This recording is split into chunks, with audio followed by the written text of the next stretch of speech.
Bom dia, pessoal, bom dia, sejam bem-vindos mais uma vez, né? Esse nosso encontro matinal das segundas-feiras, né?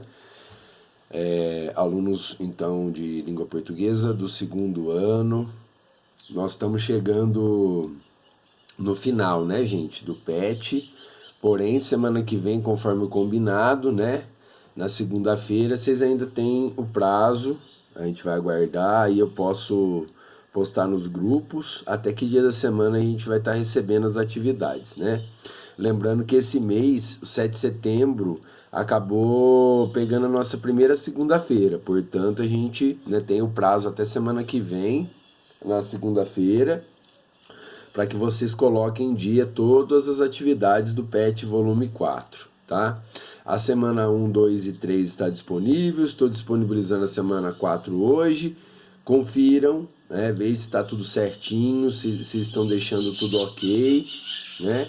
Que a gente vai finalizando mais um ciclo aí, é muito importante então que vocês tenham essa preocupação de estar conferindo, né? E também conferir as planilhas que a gente coloca aí, tá? Às vezes passa algum erro, então a gente precisa também da atenção de vocês para que tudo caminhe bem, ok? Então, dando início aqui aos trabalhos da semana 4, tá? O PET, semana 4 de língua portuguesa, ele trouxe uma reflexão sobre a poesia, né? Sobre a arte poética, tá? Vocês terão aqui algumas atividades, tá? Uma delas, no caso, a primeira, ela é uma atividade que dá uma liberdade bastante grande, pessoal, para vocês, tá? Depois da reflexãozinha que vem aqui, ele pede para você criar, né, alguns versos através daquela estrutura que a gente já conhece, né? Estrofes, curtas ou longas, com rima ou não, né? Usando aí da sua criatividade. Lembrando que o freestyle, a rima, o rap, né? São bem-vindos, né? Seria uma interação interessante aqui com essas modalidades de arte e expressão das ruas, né? Então, lambe-lambe, né? Aquela ideia de frases que de repente gerem duplo sentido, enfim, tá? É um exercício aqui que dá bastante liberdade para vocês, né? De compor pequenos versos ou até estruturas poéticas um pouquinho mais complexas. A introdução diz assim: poesia é estrada movediça. Quem é o escritor da literatura? O trabalho com a poesia é justamente aquele que é mais marcado por incertezas. As palavras podem ter vários múltiplos sentidos. A materialidade do signo, palavra, seu som, sua forma, sua disposição na página, adquire tanto ou maior importância que o significado, o ritmo do verso nem sempre coincide com a sintaxe da frase. As regras gramaticais podem ser intencionalmente desrespeitadas quando se fala de poesia, né? E novas palavras são criadas. Enfim, o mundo como conhecemos, tanto exterior quanto interior, é reinventado através desse universo das palavras, né? Da linguagem. Como se isso não fosse o bastante, ainda há o fato de que os poemas, embora se pareçam em muitas coisas, são na realidade muito diferentes entre si. Uns mais solenes, outros debochados, uns profundos, outros de puro divertimento, uns reconfortantes e outros desestabilizadores. Mas calma, calma lá.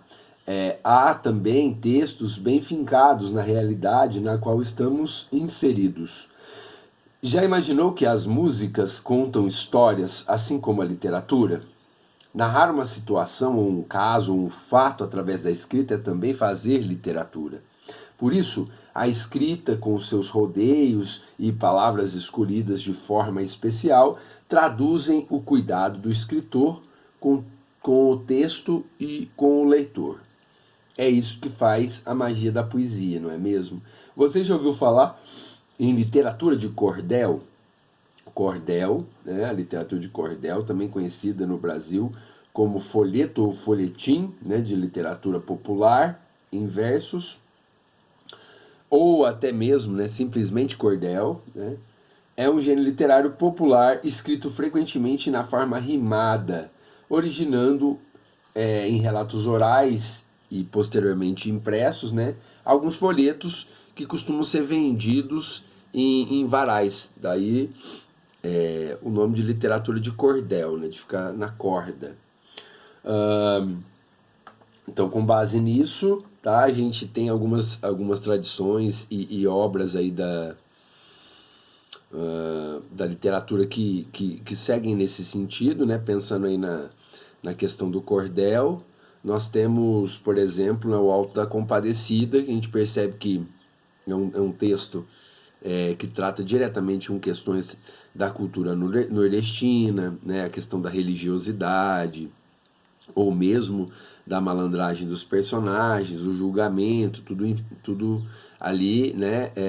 A gente percebe que está, de certa forma, relacionado com, com esse caráter, né? De ser algo popular, de grande abrangência e de lidar com questões, com mitos, né? Até mesmo personagens daquele universo, né? Então é muito importante lembrar isso, tá?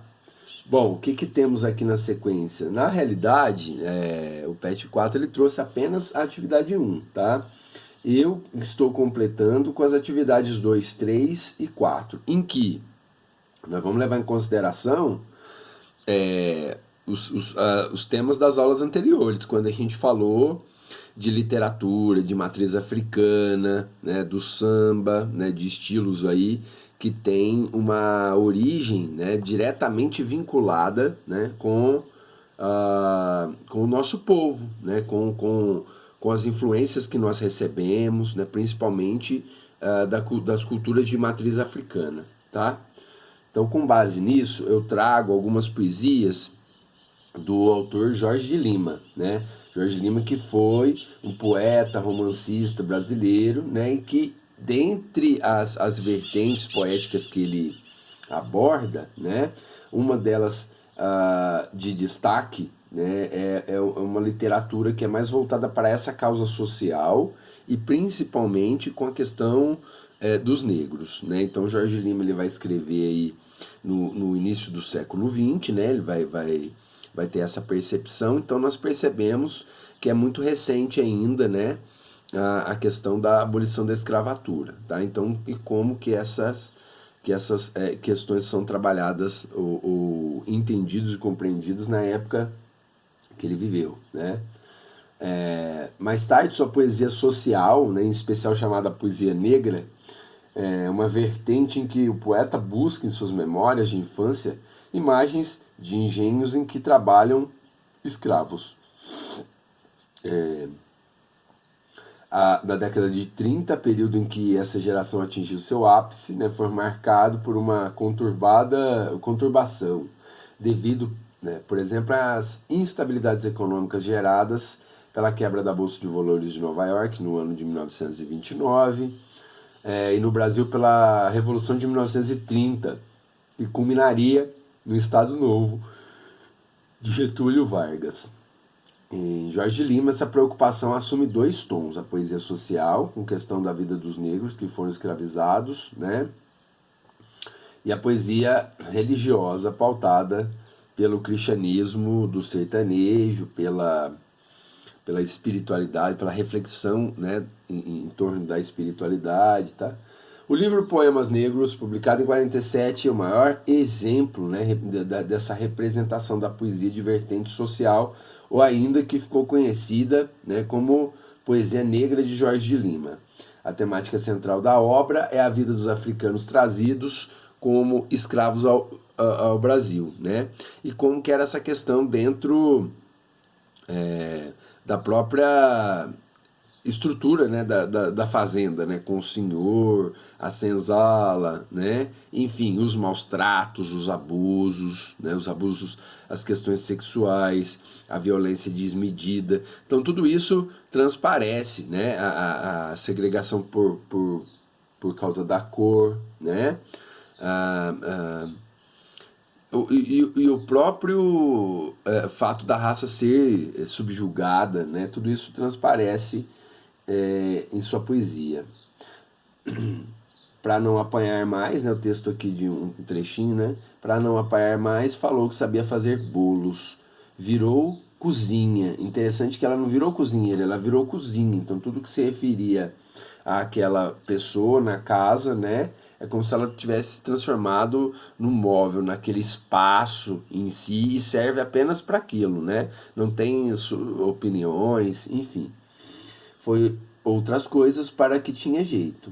Não falou mais. Viram que sabia fazer tudo, até molecas para a Casa Grande, né? As bonequinhas, né? Para as crianças da Casa Grande. Depois falou só diante da ventania, que ainda vem do Sudão. Falou que queria fugir dos senhores e das judiarias desse mundo para o sumidouro. Tá? Então essas questões aqui, gente, que tem essa reflexão com os poemas de Jorge Lima, e todos eles assim o são, né? Eu aproveitei basicamente essa temática, né, dos poemas negros, tá? Então são reflexões aí que a gente pode ter sobre o próprio destino, né, que essas pessoas tiveram, né, ao chegar ao Brasil, né, como eram tratados. A questão da violência ela vai ser perceptível aqui em todos os textos, tá? São questões de múltipla escolha, basta assinalar aqui e enviar, vocês vão ver o resultado e alguns comentários ao final, tá? Espero que vocês tenham uma boa semana, então confiram, tá? E deixem tudo certinho aí para a semana que vem, ok? Tchau!